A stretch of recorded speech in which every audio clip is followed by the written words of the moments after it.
It was a moment that unfolded quietly, far from cameras, far from the eyes of the world, deep inside the Vatican's inner chambers, where only the most senior cardinals are permitted to enter. Something deeply personal took place, something unexpected, something powerful. It was not a formal announcement, it was not a public declaration, it was something much more intimate, and yet it would ripple beyond those walls, touching lives around the globe. The setting was simple, even understated. A modest room filled with the sound of rustling robes, whispers, and the low murmur of reflection. The tone was solemn. Many of the cardinals had gathered expecting to discuss the concerns that naturally come with age and leadership. Pope Francis, now 88, had been facing health challenges. There had been quiet talk for months. Would he retire? Would he step away? Was a transition near? But no one was prepared for what came next. In that private meeting, a message was delivered, one that carried the weight not of policy, but of personal conviction. As the words were spoken, Cardinal Luis Antonio Tagle, known for his calm composure and inner strength, was seen visibly overcome with emotion. Those present said he lowered his head, his eyes filled with tears. Some described it as reverence, others as shock, but all agreed something had just changed. This wasn't just news, it was a request, a final wish. And not just any wish, it was Pope Francis's final wish, a deeply personal desire that he had held in his heart. A message not meant to remain hidden within the walls of the Vatican, but one meant to echo far beyond them. A message meant for the people, meant for the future. Why now? Why this message at this moment?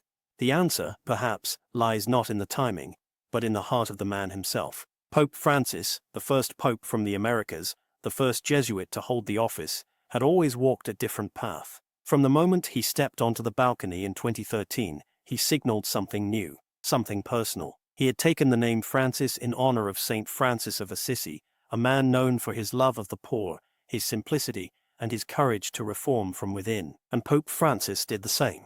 He rejected the lavish trappings of papal life. No golden throne, no luxurious apartments. Instead, he chose to live simply, to speak plainly, and to walk among the people. He chose mercy over judgment, encounter over institution. He once said, "I want a church that is poor and for the poor," and he meant it.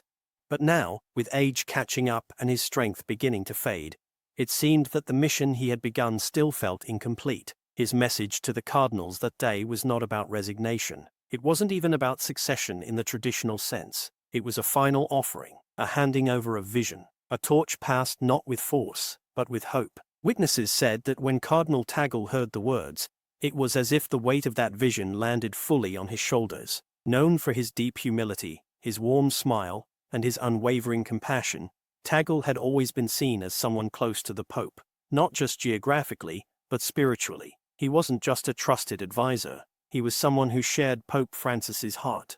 It was not just a wish, one source reportedly whispered. It was a legacy placed in his hands. And that's when the world began asking, what was this message? What did the Pope say that brought one of the most composed cardinals in the Church to tears? What kind of legacy had been entrusted to him? The answer lies not just in the words that were spoken, but in the life of the one who spoke them, the life of Jorge Mario Bergoglio. Before he was Pope Francis, he was simply Jorge, a boy growing up in Buenos Aires, Argentina. He knew what it meant to live with simplicity, to grow up surrounded by working-class values, to find God not in palaces, but in street corners, in hospitals, in the laughter and struggle of everyday people. Those early experiences shaped everything. They formed the roots of the papacy that would later transform hearts around the world. When he became Pope in 2013, he chose not just a new name, but a new approach. He opened the doors of the Church wider. He preached sermons about love over law, compassion over condemnation. He welcomed the forgotten, sat with the marginalized, and traveled to the edges of the earth to remind people that faith wasn't about exclusion, it was about embrace. But now, with his strength waning, one question lingered. Was it enough? Did he feel, perhaps, that his mission was still unfolding, that the message of mercy, inclusion, and simplicity needed to be carried further? That someone would have to continue walking the road he had begun? And that brings us back to the message. Back to the moment in that quiet Vatican room where Luis Antonio Tagle's expression said everything words could not. The Pope's final wish was more than a farewell. It was a gentle handing off of purpose.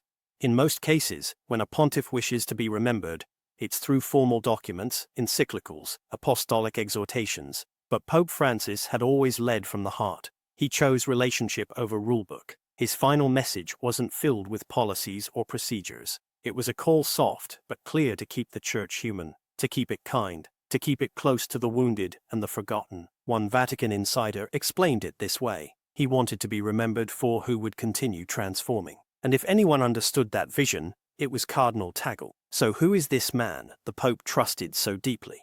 Let's look closer.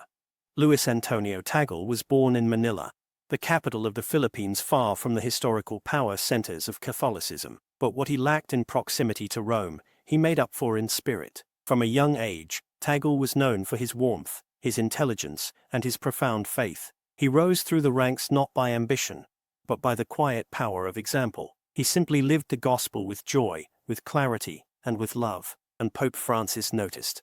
Many began calling him the Asian Francis, not because of a shared background, but because of a shared vision. They both believed the church should listen before it speaks, that mercy should precede discipline, that Christ's love should not be hidden behind tradition, but revealed through it. Now, as Tagle stood before the weight of this final message, he carried not only the trust of a pope, but perhaps the future of a vision that still has more to give. There are moments in history where the weight of a decision can't be measured by headlines or handshakes, only by the quiet, sacred responsibility it carries. And in the case of Cardinal Luis Antonio Tagle, that weight is something he has never asked for, but has always quietly carried. Throughout his life and ministry, Tagle has remained consistent in three defining qualities: humility, compassion, and a deep, unwavering connection to ordinary people. Whether embracing refugees in distant camps or standing among the poor in flooded neighborhoods of Manila, he doesn't visit with detachment, he enters with empathy. He doesn't offer distant blessings, he listens, he weeps, he prays. His presence feels less like a cardinal and more like a brother. That's why so many saw more than coincidence in Pope Francis's decision to keep Tagle close, not just symbolically, but strategically. Over the years, Francis entrusted him with some of the church's most delicate missions. He placed him in key leadership roles that required discernment, not domination. And in moments when church politics grew tense and complex, it was Tagle who stood quietly nearby, not to advise with ambition, but to serve with stillness. According to many close observers, when Pope Francis revealed his personal final wish, that deeply human, forward-looking message, it wasn't just an idea he passed on. It was a legacy, and in many ways, it was Luis Antonio Tagle who was quietly chosen to carry it. As one fellow cardinal once said in private, Tagle doesn't just agree with Francis's vision, he is that vision in human form. But stepping into that vision would never be simple, because the church today isn't just navigating a new leader.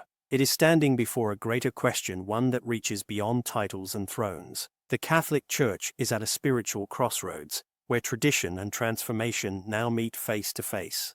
This is the moment where our story takes its most critical turn. Right now, the global church, one of the world's oldest institutions, is confronting a deep and pressing dilemma. It must decide not only who it is, but what it wants to be in a rapidly changing world. On one side of this inner divide stands tradition, rich, sacred, and enduring, rooted in centuries of teaching, rituals, doctrines, and hierarchical stability. It is the pillar that has upheld the faith through generations of change, conflict, and cultural evolution. Tradition is the heartbeat of sacred liturgy, the source of theological depth, the keeper of apostolic memory. It is what gave birth to saints, scholars, martyrs, and missionaries. It is the treasure chest from which the church has always drawn its spiritual wealth. But on the other side stands something just as urgent, the call for transformation. Not a call to abandon belief, not a cry to erase doctrine, but a plea for the church to evolve with the world. It serves to speak to modern hearts without compromising ancient truths. It is the voice of those who feel unseen, unheard, or misunderstood. It is the cry of the young, the wounded, the questioning. It is the call of the future, asking not for a church that bends to the world, but one that walks alongside it. Pope Francis understood this delicate balance. His final wish didn't ignore the divide, it faced it directly. He knew that preserving the soul of the church meant listening to the world outside its walls, especially to those who have felt forgotten. His message wasn't just about succession, it was about identity. It was about asking the next generation, what kind of church do we want to become?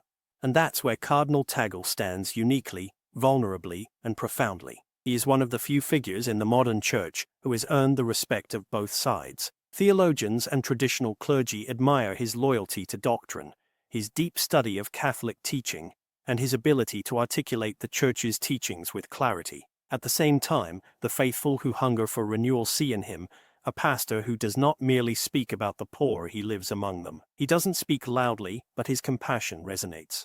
He doesn't demand attention, he draws it gently. In many ways, he doesn't force change, he reflects it. That kind of quiet transformation may be the most powerful of all, because it doesn't shatter, it reshapes. It doesn't divide, it invites. It doesn't threaten, it offers. Still, let's be honest, this is no easy road. Within the Vatican, there are voices sincere, faithful voices who worry that any shift too sudden or too sweeping could damage what the Church has guarded for centuries. They fear that changing language too quickly could confuse doctrine. They fear that opening the door too wide could lose the sense of reverence that once defined the faith. This isn't just about a new pope. One Vatican insider confided, it's about a new church. And that realization has made some uneasy, because change, even gentle change, can feel like loss when tradition is all one has known. But beyond the walls of St. Peter's, another voice is rising. The voice of everyday believers, especially young Catholics who aren't abandoning their faith, but are asking it to walk with them. They're not asking for perfection, they're asking for presence. They're asking for a church that acknowledges their doubts, speaks to their reality, and reminds them that holiness is still possible in a complicated world. And among all the leaders being looked at in this time of uncertainty, Cardinal Tagle seems to be